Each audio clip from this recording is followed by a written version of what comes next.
आप देख रहे हैं HN न्यूज़। HN न्यूज़ में आपका इस्तकबाल है। मैं आपका host Mohammad Azharuddin.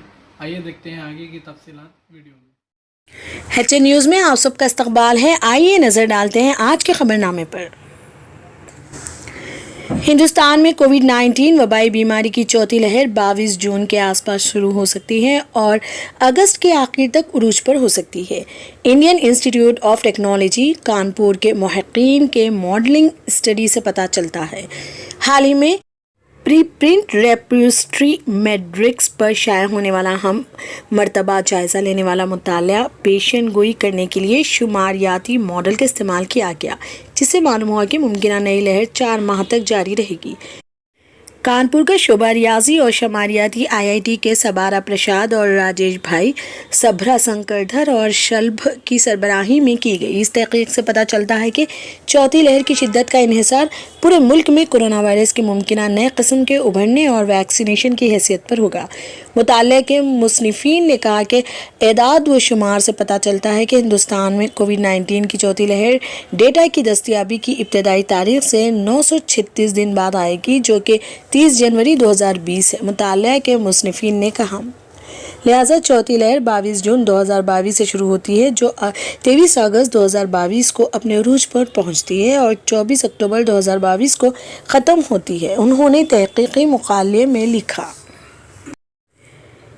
Aviation regulator DGCA ने पीर को कहा कि मुल्क में तयशुदा बैनुल-अक़वामी मुसाफिर परवाज़ों के मुअत्तली को अगले अहकामात तक बढ़ा दिया गया है। 19 जनवरी को मुअत्तली में 28 फरवरी तक तौसी कर दी गई। हिंदुस्तान में कोरोना वायरस के फैलने के बाद 23 मार्च 2022 से तयशुदा बैनुल-अक़वामी मुसाफिर परवाज़ों को मुअत्तल कर दिया गया है। ताहम हिंदुस्तान और तकरीबन 45 ममालिक के दरमियान जुलाई 2020 से खुसूसी मुसाफिर परवाज़ें इनके साथ बनाए गए फ़िज़ाई बबल इंतज़ामात के तहत चल रही हैं। मानसून की आमद में सिर्फ चंद माह बाकी रह जाने के साथ रियासती हुकूमत ने स्ट्रेटेजिक नाला डेवलपमेंट प्रोग्राम SNDP के ज़्यादातर कामों को बारिश से कबल जंगी बुनियादों पर मुकम्मल करने का पुख्ता फैसला किया है। 2020 और 2021 में शहर के मुख्तलिफ इलाकों में बारिशों की वजह से पानी भर जाने की वजह से शहर के मुतादिद रहायशियों को बहुत सी मुश्किलात का सामना करना पड़ा।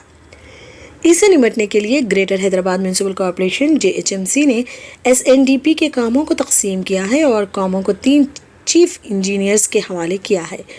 पहले तमाम काम SNDP ऑफिसरान स्पेशल ड्यूटी OSD वसनथा के पास थे, जिसके नतीजे में कामों को अंजाम देने में गैर मामूली ताख़ीर हुई। JHMC के तमाम 6 जोन्स में कामों की निगरानी वज़ीर मूड के D रामाराव बाकायदगी से कर रहे हैं। SNDP के तहत मौजूदा कुल 60 कामों में से तकरीबन 24 काम जारी हैं। 8 के लिए टेंडर्स को हतमी शक्ल दे दी गई है और काम जल्दी शुरू होने वाले हैं और बाकी 28 काम टेंडर के मरहले में हैं। फेज़ 1 के तहत मंजूर शुदा तमाम SNDP काम चीफ इंजीनियर्स में तकसीम किए गए हैं। C वसनथा को हैदराबाद में कोकटपल्ली और श्रीलिंकमपल्ली जोन और Nizampet Kompally Boduppal urban local bodies ULP allot किए गए हैं। हुसैन सागर सरपल्स नाला और निकनामपुर झील पर जारी काम चीफ इंजीनियर SNDP के किशन को सौंप दिया गया है, जिन्हें LB नगर, खैरताबाद और सिकंदराबाद JHMC जोन और पेडा अंबरपेट, बदंगपेट, जलपल्ली और मीरपेट ULBs भी अलॉट किए गए हैं। JHMC के chief engineer projects M Devanand को JHMC हुदूद के तहत 4 मीनार जोन और बाकी तमाम कामों को मख्तस किया गया था। ओहदेदारों को हिदायत दी गई है कि वो काम की जगहों का दौरा करें और जहां SNDP के काम जारी हैं और देखें कि टाइमलाइन के मुताबिक कामों में तेज़ी आती है। रियासती हुकूमत को हिदायत दी कि साइट्स पर पैदा होने वाले किसी भी मसाइल को फौरी तौर पर हल किया जाए, वरना आला अफसरान के नोटिस में लाया जाए। आंध्र प्रदेश के chief minister YS Jagan Mohan Reddy ने इतवार को नेवल डॉकयार्ड में मुनक्किदा एक रस्मी तकरीब में मुल्क के नाम से तैयार करदा और guided missile stealth destroyer INS Visakhapatnam को शहर तकदीर विशाखापट्टनम के नाम से मंसूब किया है। INS Visakhapatnam guided missile stealth destroyers की P-15B क्लास का लीड जहाज़ है और इसे पिछले साल 21 नवंबर को कमीशन किया गया था। یہ ہندوستان کی جہاز سازی کی پختہ صلاحیت اور آتم نربھر بھارت کو حاصل کرنے کے لیے میک ان انڈیا پہل کی جستجو کی علامت ہے۔ جہاز کا عملہ اس کے نعرے یشولا بھاسوا کی پاسداری کرتا ہے، سنسکرت کا ایک جملہ جس کا ترجمہ جلال حاصل کرنا ہے۔ یہ جملہ ہر کوشش میں کامیابی اور شان حاصل کرنے کے لیے طاقتور جہاز کی ناقابل تسخیر روح اور صلاحیت کو مجسم کرتا ہے۔ یہ نعرہ اس کے عملے کو تمام مشکلات پر قابو پانے اور جہاز خدمت اور قوم کی شان کو ہمیشہ برقرار رکھنے کی ترغیب دیتا ہے۔ وزیر اعلیٰ نے جو اہلیہ وائی ایس بھارتی کے ساتھ تھے جہاز کا ایک مختصر دورہ کیا اور وقف کی تقریب کے بعد عملے کے ساتھ بات چیت کی۔ جگن نے ڈاک یارڈ میں دیسی ساختہ آبدوز INS ویلا کا بھی دورہ کیا۔ بہت سے منتظر نمائش ایک مثبت نوٹ پر شروع ہوا۔ جب سے یہ دوبارہ شروع ہوا ہے تقریباً 40,000 لوگوں نے اس جگہ کا دورہ کیا۔ عام طور پر جنوری میں منعقد ہونے والے ایونٹ کو اومیکرون سے چلنے والے کووڈ کیسز میں تیزی سے اضافے کے پیش نظر گزشتہ ماہ معطل کر دیا گیا تھا۔ پچھلے سال شہر نے نمائش کو مس کر دیا کیونکہ سوسائٹی نے کووڈ کی دوسری لہر کی پابندیوں کے پیش نظر اس کا انعقاد نہیں کیا۔ جمعے کو دوبارہ شروع ہونے کے بعد سے نمائش کا میدان ان خاندانوں کے ساتھ ایک جاندار ماحول پیش کر رہا ہے جو بڑی تعداد میں جمع ہونے والے بڑے سالانہ میلے کا بے صبری سے انتظار کر رہے تھے۔ پرانے شہر کے ایک تاجر عظیم محی الدین نے کہا کہ شہر بھر سے ہمارے تمام رشتہ دار اس جگہ پر اکٹھے ہوتے ہیں اور یہاں معیاری وقت گزارتے ہیں۔ یہ ہمارے لیے ایک روایت کی طرح ہے۔ پرانے شہر کے ایک تاجر عظیم محی الدین نے کہا، اپنے خاندان کے ساتھ آیا۔ نمائش بہت سے لوگوں کے لیے زندہ یادیں رکھتی ہے۔ نمائش سے میرا تعارف میرے والدین نے کرایا تھا۔ ہر سال ہم کم از کم ایک بار آتے ہیں اور لاؤڈ اسپیکرز پر چلائے جانے والے مشہور بالی ووڈ نمبروں کے پس منظر میں ماحول سے لطف اندوز ہوتے ہیں۔ حسین نیلام کے رہائشی سنجے چاری نے یاد کیا، تاجروں کو کاروبار کے قیام کے لیے 1400 کے قریب اسٹالز الاٹ کیے گئے۔ ریڈی میڈ ملبوسات، گھر کی سجاوٹ کا سامان، کھلونے، پلاسٹک کے سامان، دستکاری، کاسمیٹکس اور الیکٹرانکس کی دکانیں کھل گئی ہیں اور مختلف قسم کے جھولے لگائے گئے تھے۔ تلگو دیشم کے تجربہ کار لیڈر یادلپتی وینکٹا راؤ کا پیر کی صبح حیدرآباد میں بڑھاپے کی وجہ سے انتقال ہو گیا۔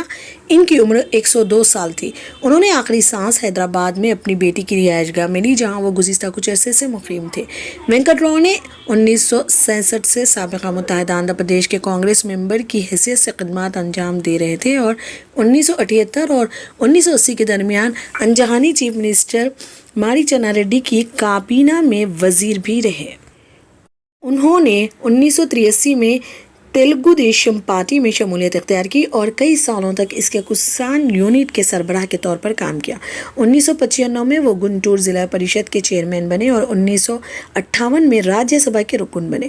انہوں نے TDP کے پولٹ بیورو ممبر کے طور پر بھی خدمات انجام دی۔ 1919 میں گنٹور ضلع میں پیدا ہوئے وینکٹ راؤ نے آچاریہ NG رنگا جیسے خود آور سیاسی رہنماؤں کے ساتھ کام کیا اور بعد میں الاپتی راجندر پرساد، دھولی پالا نریندر اور کامینی سری نواس جیسے آنے والے کئی رہنماؤں کے لیے سیاسی گروپ بن گئے۔ پرتاپ گڑھ آزاد قانون ساز رگھو راج پرتاپ سنگھ عرف راجا بھیا کے خلاف اتوار کو کنڈا میں پولنگ کے دوران سماج وادی پارٹی کے امیدوار گلشن یادو پر مبینہ حملے کا مقدمہ درج کیا گیا ہے۔ راجا بھیا اور 17 دیگر کے خلاف کنڈا پولیس اسٹیشن میں IPC اور SC/ST ایکٹ کی دفعات کے تحت مقدمہ درج کیا گیا ہے۔ خیال رہے کہ گلشن یادو نے الزام لگایا تھا کہ راجا بھیا اور ان کے ساتھیوں نے پولنگ اسٹیشن کے قریب ان پر حملہ کیا تھا۔ اگرچہ وہ بال بچ گئے لیکن ان کی گاڑی کو نقصان پہنچا۔ سماجوادی پارٹی کے ایک وفد نے بعد میں لکھنؤ میں چیف الیکٹورل آفیسر سے ملاقات کی اور راجا بھیا کے خلاف کارروائی کا مطالبہ کیا۔ کینیڈا کے ایک بااثر آزاد MLA راجا بھیا نے اپنے حریف پر مبینہ حملے میں اپنے ملوث ہونے سے انکار کیا ہے۔ مہاراشٹر کے نائب وزیر اعلیٰ اجیت پوار نے اتوار کو وزیر اعظم نریندر مودی کے ترقی کے ایجنڈے کی تعریف کی اور کہا کہ لوگ ان لوگوں کو موقع دیتے ہیں جو ترقی کی بات کرتے ہیں۔ نیشنلسٹ کانگریس پارٹی کے رہنما PM مودی کے ریاست کے طے شدہ دورے سے قبل ایک پریس کانفرنس سے خطاب کر رہے تھے۔ انہوں نے کہا، PM مودی نے اقتدار میں آتے ہی اپنے ترقیاتی ایجنڈے سے لوگوں کے دل جیت لیے۔ ترقی کی بات کرنے والوں کو لوگ موقع دیتے ہیں۔ ایسے کم لوگ ہیں جو تنازعات میں دلچسپی رکھتے ہیں۔ एनसीपी के नवाब मलिक पर मनी लॉन्ड्रिंग के इल्जामात के दरमियान बीजेपी लीडर क्रेट सोमया की जानिब से महाराष्ट्र के दागदार वुज़रा की फहरिस्त शाये करने के सवाल का जवाब देते हुए पवार ने कहा, मैं क्या करूं? क्या मुझे भी जेल जाना चाहिए? मैं इस पर तबसरा नहीं करूंगा, ये मैं सिर्फ तरक्की के लिए काम करता हूं। कांग्रेस के रहनुमा राहुल गांधी ने पीर के रोज हुकूमत से कहा कि वो यूक्रेन में फंसे हुए लोगों और इनके अहल खाना के साथ इनकला के मंसूबे को फौरी तौर पर शेयर करे, क्योंकि उसने वहां फौज के जरिए कुछ तलबा को हिरासा किए जाने की वीडियो शेयर की। मेरा दिल इस तरह के तशद्दुद का शिकार हिंदुस्तानी तलबा और इनके अहल खाना के साथ ये वीडियोस देख रहा है। किसी भी वालिदैन को इससे नहीं गुजरना चाहिए। उन्होंने कुछ तलबा की वीडियो शेयर करते हुए ट्विटर पर कहा, इनके अहले खाना के साथ भी शेयर करना चाहिए, हम अपने लोगों को नहीं छोड़ सकते। गांधी ने यह भी कहा। गांधी और कांग्रेस पार्टी यूक्रेन से हिंदुस्तानी तलबा को बर वक्त ना निकालने पर हुकूमत पर तनकीद कर रहे हैं और रूस के यूक्रेन पर हमले के बाद इन्हें निकालने के लिए फौरी इक़दामात का मुतालबा कर रहे हैं। कांग्रेस के मुतादिद रहनुमाओं ने यूक्रेन में हिंदुस्तानी तलबा की वीडियो शेयर की है, जिसमें इनकी हालत जार को उजागर किया गया है और हिंदुस्तानी हुकूमत से इन्हें जल्द निकालने की अपील की गई है। पीर के अवलीन में एक बड़े पैमाने पर लैंडस्लाइडिंग ने ज़िला उधमपुर में 270 किलोमीटर तवील जम्मू श्रीनगर कौमी शहरा को बंद कर दिया। हाईवे कश्मीर को मुल्क के बाकी हिस्सों से जोड़ने वाली वाहिद हम मौसमी सड़क है। हुक्काम ने press trust of India PTI को बताया कि तकरीबन 2:45 बजे समरवली के करीब देवल में हाईवे पर मट्टी का तोदा गिरा। PTI की एक रिपोर्ट के मुताबिक senior superintendent of police SSP traffic national highway Shabbir Ahmed Malik ने कहा कि रोड क्लीनर्स एजेंसियों ने आदमियों और मशीनरी पर दबाव डाला है। उन्होंने ये भी कहा कि हाईवे को ट्रैफिक के काबिल बनाने की कोशिश जारी है। मलिक के हवाले से रिपोर्ट में कहा गया है कि हाईवे की बंदिश के पेश नज़र आज सुबह जम्मू या श्रीनगर से किसी नई ट्रैफिक को जाने की इजाज़त नहीं दी गई। उन्होंने मजीद कहा कि हाईवे बंद होने की वजह से जम्मू जाने वाले 300 से ज़्यादा ट्रक और कुछ मुसाफिर गाड़ियाँ फंसे हुए हैं। PTI की रिपोर्ट के मुताबिक ओहदेदारों ने कहा कि हाईवे को ब्लॉक करने से जम्मू कश्तवाड़ डोडा कौमी शहरा पर भी ट्रैफिक मुअत्तिल हो गई, जो समरवली से भी गुजरती है। आज सुबह सैकड़ों मुसाफिर गाड़ियां श्रीनगर और चनाबवादी बशमुल डोडा और कश्तवाड़ के लिए रवाना हुई। ताहम इन्हें जम्मू में नगरोटा हाई पास और नारवाल समेत कई मुकामात पर रोका गया। रिपोर्ट में कहा गया है कि काजी गंड बानहाल सेक्टर में ताज़ा बर्फबारी और रामबन में शदीद बारिश की वजह से मुतादिद मिट्टी के तोदे गिरने की वजह से एक दिन की बंदिश के बाद इतवार को हाईवे को ट्रैफिक के लिए साफ कर दिया गया था। रिपोर्ट के मुताबिक SSP ने कहा कि जम्मू जाने वाले 300 ट्रकों को छोड़कर इतवार को हज़ारों गाड़ियां अपनी मंजिलों पर पहुंच गई। फ़िलहाल के लिए खबरनामा इतना ही। देखने के लिए आपका बहुत बहुत शुक्रिया। अगर आप नए हैं इस चैनल पर तो सब्सक्राइब ज़रूर कर लें और बेल आइकन भी दबा लें ताकि हमारी हर खबर आप तक मिले।